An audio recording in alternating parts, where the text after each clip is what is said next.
Hello, everyone. Welcome back. We are going to be finishing out this week by talking about a new president that we'll see during the Cold War, and that will be Eisenhower. So, getting into things, let's look at our guiding questions. What does Eisenhower do to try and end the Cold War? And what does he do to continue it? What is the domino theory? What is brinkmanship? And finally, what is Sputnik and why does it worry the United States? So, in this class, we haven't talked too much about individual presidents, and that's mainly because in previous units, the president hasn't been a very powerful figure, both in the United States and in the whole world. But with the US emerging as one of the two major superpowers in the world, each president holds quite a bit of fate in their hands and a part of the world in their hands, right? And so it's important from here on out to take a little bit closer look at all these presidents. So we'll start off with Dwight Eisenhower. He's elected in 1952. He's our first Republican president that we have since Herbert Hoover, and that was all the way back in 1993. If we think back all the way to the Great Depression unit, right? Quite some time ago. And he's elected because of his history as a war hero. He was heavily involved in World War II as one of our major generals. But what's interesting is that his career wasn't really ruined that much by the bonus army marchers. Remember when we talked about that? War heroes like him, Patton, and what's his name? MacArthur. Excuse me. Uh, Eisenhower, MacArthur, and Patton were all involved in those bonus army marches and putting those down. But unlike Hoover, their reputations weren't harmed too much. So much so that his campaign slogan simply becomes "I like Ike," his nickname for Eisenhower. And now, what will be special about Eisenhower is his ability to be pragmatic. What does that mean? Well, it means he's just really willing to work with others and a practical kind of person. So instead of having lofty goals and lofty ideals for society, he's more interested in getting things done and coming up with solutions. Probably a lineage to his military history, right? So he's willing to go off the trend of republicanism, siding with a lot of things that Democrats really support. So, for example, he keeps a lot of the New Deal stuff in place. Just trying to get America forward instead of looking for his own political ideals. Now, one major way that he's going to really kind of show off that pragmatism, is giving his chance for peace speech. Essentially, what happens is a few months after his election in 1953, Stalin is going to die, which means we have a new leader in the Soviet Union, which will be known as Nikita Khrushchev. Kind of mentioned him before, right?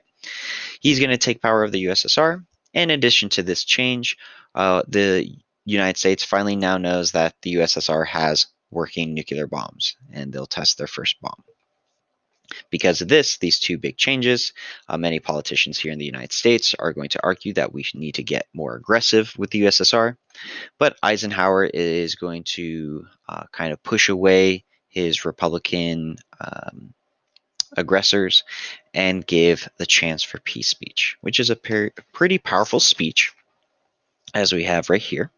And essentially, Eisenhower says this: every gun that is made, every warship launched, every rocket fired signifies, in the final sense, a theft from those who hunger and are not fed, those who are cold and not clothed. This world in arms is not spending money alone, it is spending the sweat of its laborers, the genius of its scientists, the hopes of its children. The cost of one modern heavy bomber is this: a modern brick school in more than 30 cities. It is 2 electric power plants, each serving a town of 60,000 population. It is 2 fine, fully equipped hospitals. It is some 50 miles of concrete pavement.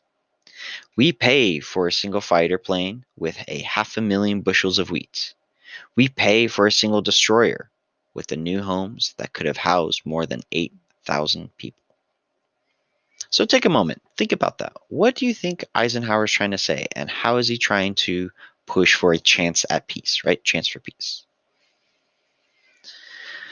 Well, if you summed up that what Eisenhower's trying to say is that we are wasting our time on this Cold War, you'd be right. Essentially, what he is saying that is all this effort that we are putting into this Cold War, all this money we're spending, all this effort we're putting into it, the sweat and genius of our laborers and scientists are not going towards our citizens.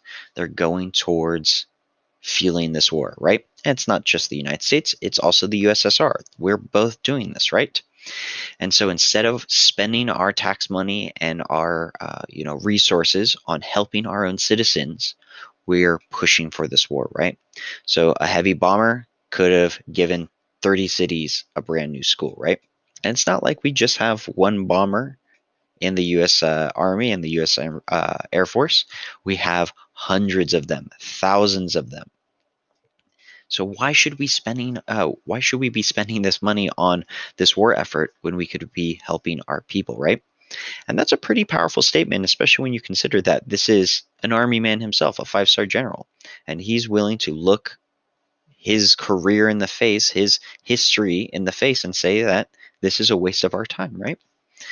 And while this speech will go on in legacy, showing off the problems with the military complex that we even see today, it unfortunately will fall on deaf ears, both in the United States and the USSR.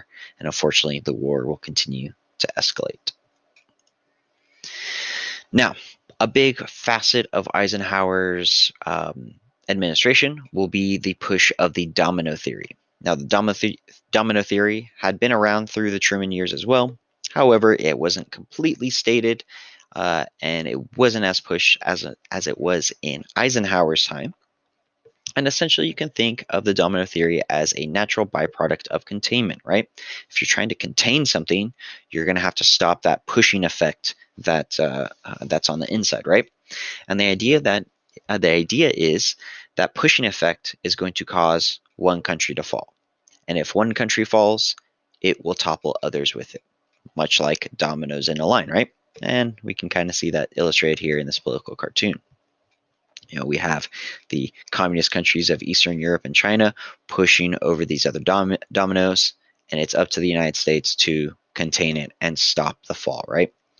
And the two biggest examples that we are going to see are the issues of Korea and the issues of Vietnam. Now, we talked about Korea in yesterday's Zoom. So in the case of Vietnam, there's going to be a lot of push for the United States to invade Vietnam to prevent them from falling. Remember, we talked about before that they kind of split in the middle, very much like Korea did. Eisenhower's not going to go for the full invasion. He is going to get involved, but mainly by sending military advisors to help the South Korean leader, Ngo Dinh Diem. And excuse me if I mispronounced that. Vietnamese names have always been a trouble for me. In addition to the domino theory, Eisenhower is going to push the idea of brinkmanship. Ironically, despite his early interests in trying to sue for peace and de-escalate the war, his push towards brinkmanship is unfortunately going to increase tensions. Essentially, the idea of brinkmanship is use your nuclear arsenal as a way of posturing to the Soviets. Use that as a way to kind of throw your body around, throw your weight around, and do what you would like to do. Kind of get to the edge of war without going past it. And so what we'll do is we'll try and form alliances with countries with close ties to the USSR. And if the USSR trying to get involved, we just say, hey, either we get to sign a trade agreement with this country or you face our nuclear arsenal. Now, the problem with brinkmanship is that it goes both ways. The Soviets don't like being pushed around, so what do? They bulk up their nuclear arsenal. They come back and say, well, no, we're not scared of your 10 missiles because we have 20 missiles. We get pushed around a little bit. We go make some more missiles, come back and say, hey, you can't push us around anymore. We've got 40 missiles, so on and so forth. And so this brinkmanship idea, while it does work in getting your the things you want done early, it unfortunately continues to escalate the problem. But the idea is by the advisor who gives Eisenhower the idea, if you're scared to go to the brink, you've already lost, right? It's not even worth it. Now, a major event that will happen that will give the U.S. quite the scare will be the launching of Sputnik. At the time, Eisenhower and the United States is really worried about the potential education gap between the USSR and the US. We're worried that they are training more scientists than us. We're worried that their education programs are pushing more science and math.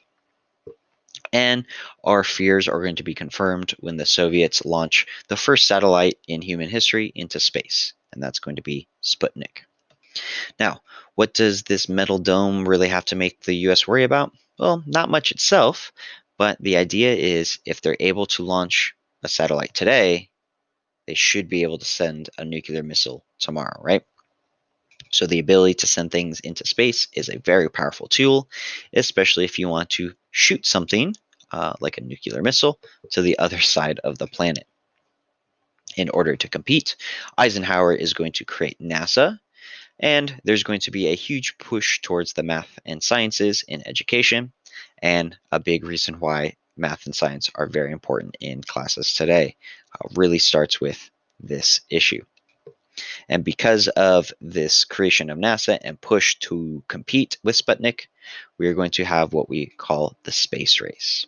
Essentially trying to one up each other by, sending the first satellite, then sending the first animal, then sending the first man, woman, whatever it may be, into space or further goals. And as we go along, we'll talk about how this race progresses. And finally, today we're going to finish off by talking about the Eisenhower Doctrine. Just like with Monroe, just like with Teddy Roosevelt, just like with Harry Truman, Eisenhower is going to come up with his own doctrine that will escalate the war even further. This will come in response to the Suez Crisis, essentially a disagreement between the general leader of Egypt and other Western powers like Britain and France, shown here. And because of their conflict and eventual leaving of the region by these Western powers, there's going to be some destabilization in Egypt. The USSR, sensing this destabilization, threatens to get themselves involved, in which the US is going to do it first. Eisenhower is going to decree that the US is a protectorate of the Middle East. Why are we going to be a protectorate of the Middle East? Well, we need the oil, right? Or Öl, as it is in German, I guess. And so because of that, we are going to have to get ourselves involved in Egypt and other parts of the Middle East in order to protect our resources. If we allow the Soviets to do that, it could cut off a very important supply line to us. Now, the Eisenhower Doctrine is very important because obviously it protects these oil reserves for us, gives us the resources we need to continue our war effort. However, it puts us into a corner. Now we are the sole responsible. We are now the sole responsible power in this region who now has to get involved in any issue going on in the Middle East. Because if something happens and we don't respond, the USSR is going to realize that we aren't willing to protect this area and come claim it for themselves, right? And so now we have to be involved in the Middle East like we are still today. All right, so with that being said, we're all finished. So let's go over our guiding questions. What does Eisenhower do to try and end the war? And what does he do to continue it? What is the domino theory? What is brinkmanship? And finally, what is Sputnik, and why does it worry the United States? All right, with that being said, hopefully we found some interesting points out of Eisenhower's presidency. He's one of my personal favorite presidents, so hopefully you did.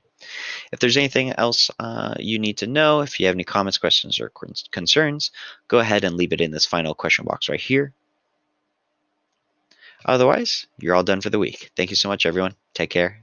Have a good weekend.